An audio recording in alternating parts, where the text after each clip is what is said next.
नमस्कार, मैं शालिनी और आप देख रहे हैं नेशनल न्यूज नेटवर्क। आइए नजर डालते हैं आज की बड़ी खबरों पर। महाराष्ट्र मंत्रिमंडल विस्तार। नागपुर में कल बीजेपी ने बनाई लिस्ट। जाने किन 4 नामों पर दिल्ली हाईकमान लेगा फैसला। महाराष्ट्र मंत्रिमंडल के विस्तार पर फैसला लगभग फाइनल हो चुका है। 15 दिसंबर को नए मंत्री पद की शपथ लेंगे। कार्यक्रम का आयोजन नागपुर में होगा। तैयारियां लगभग पूरी कर ली गई हैं। बताया जा रहा है कि बीजेपी ने अपने मंत्री पद के उम्मीदवारों की सूची तैयार की है, लेकिन कम से कम 3 से 4 नाम हैं जिनके लिए केंद्रीय नेतृत्व की मंजूरी की आवश्यकता है।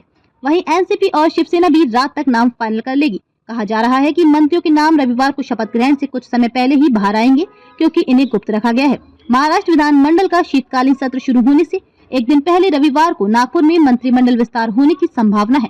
आयोजन स्थल को मुंबई से नागपुर ट्रांसफर करने के पीछे की वजह भी सामने आई है।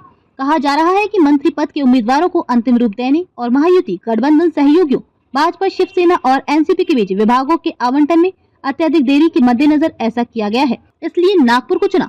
नागपुर में विधानसभा सत्र सोमवार से है। ऐसे में अगर रविवार को मुंबई में मंत्रिमंडल विस्तार का आयोजन होता तो महायुति विधायकों को भारी असुविधा होती। इस बीच शिवसेना अध्यक्ष और उप मुख्यमंत्री एकनाथ शिंदे ने मंत्रिमंडल विस्तार के संबंध में मतभेदों पर चर्चा करने और उन्हें दूर करने के लिए शुक्रवार देर रात मुख्यमंत्री देवेंद्र फडणवीस से उनके आधिकारिक आवास सागर में मुलाकात की। बीजेपी हाईकमान के पास जाएंगे नाम। बीजेपी ने अपने मंत्री पद के उम्मीदवारों की सूची तैयार की है, लेकिन कम से कम 3 से 4 नाम हैं जिनके लिए केंद्रीय नेतृत्व की मंजूरी की आवश्यकता है।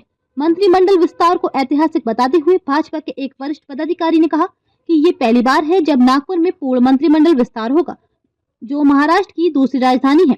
संयोग से नागपुर फडणवीस का गृहनगर और आरएसएस का मुख्यालय भी है। बंद कमरे में चर्चा। शुक्रवार को विभागों और उम्मीदवारों के नाम को ठीक करने के लिए महायुति के बीच बंद कमरे में घंटों चर्चा हुई। प्रदेश भाजपा अध्यक्ष चंद्रशेखर बावनकुले ने शुक्रवार सुबह शिंदे के साथ दूसरी बार बैठक की। बावनकुले ने गुरुवार रात वर्षा में शिंदे के साथ बैठक की। बावनकुले ने एनसीपी अध्यक्ष और उप मुख्यमंत्री अजित पवार के साथ भी एक अलग बैठक की। शनिवार को भी चर्चा होगी। एक सूत्र ने कहा कि एकनाथ शिंदे मुख्यमंत्री पद और गृह को छोड़ने के लिए 2 बड़े विभागों के लिए डील कर रहे हैं। अपनी ओर से भाजपा ने एनसीपी की वित्त की मांग को मान लिया है।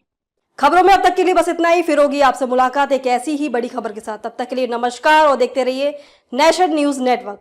ऐसे ही लेटेस्ट अपडेट पाने के लिए हमारे चैनल को सब्सक्राइब करें और तुरंत नोटिफिकेशन पाने के लिए बेल आइकन प्रेस करना ना भूलें। यदि आप हमें फेसबुक या इंस्टाग्राम के माध्यम से देख रहे हैं तो हमारे पेज को फॉलो जरूर करें। धन्यवाद।